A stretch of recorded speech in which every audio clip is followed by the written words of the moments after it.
Hello and welcome to Mr. Popper's Penguins, Chapter 4.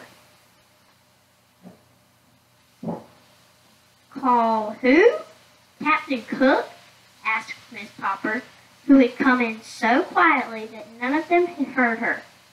Why, the Penguin, said Mr. Popper. I was just saying, he went on, as Miss Popper sat down suddenly on the floor to recover from her surprise, that we named him after Captain Cook. He was a famous English explorer who lived about the time of the American Revolution. He sailed all over where no one had ever been before. He didn't actually get to the South Pole, of course, but he made a lot of important scientific discoveries about the Antarctic regions. He was a brave and kind man.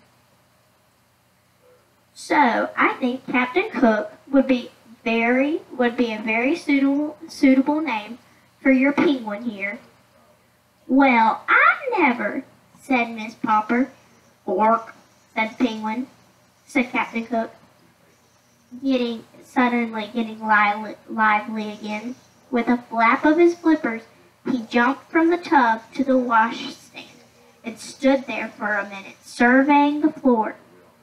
Then he jumped down, walked over to Miss Popper, and began pecking her ankle.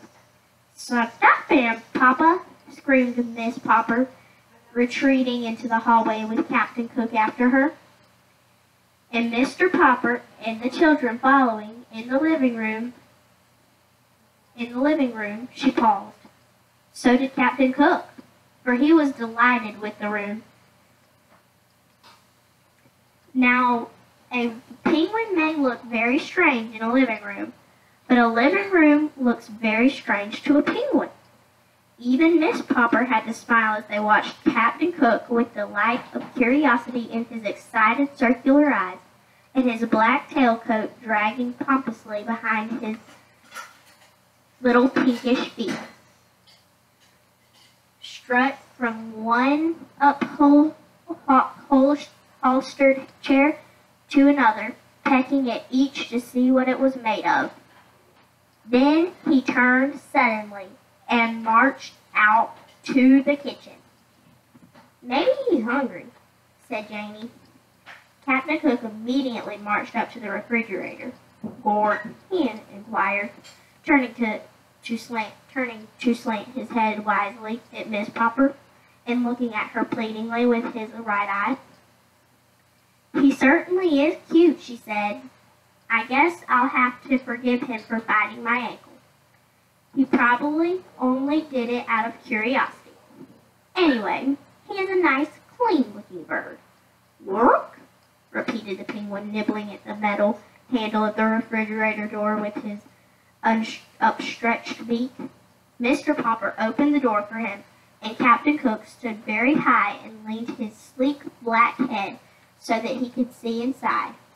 Now that Mr. Popper's work was over for the winter, the icebox was not quite so full as usual. But the penguin did not know that. What do you suppose he likes to eat? Asked Mr. Popper.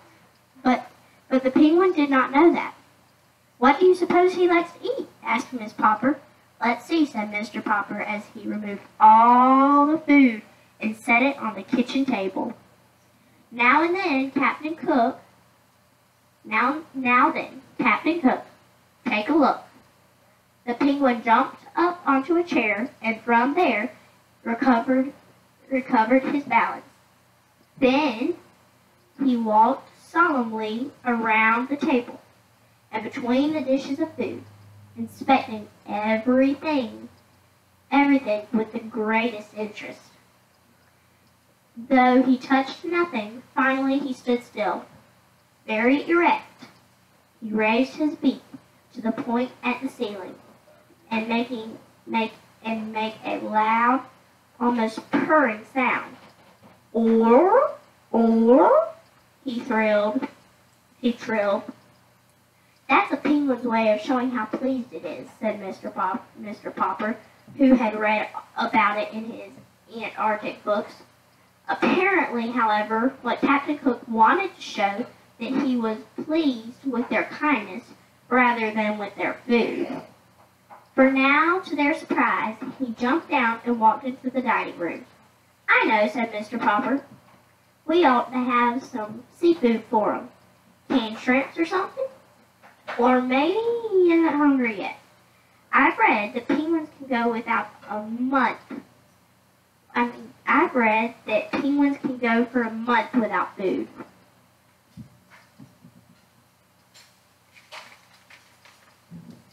"Mama, Papa," called Bill, "come see what Captain Cook has done."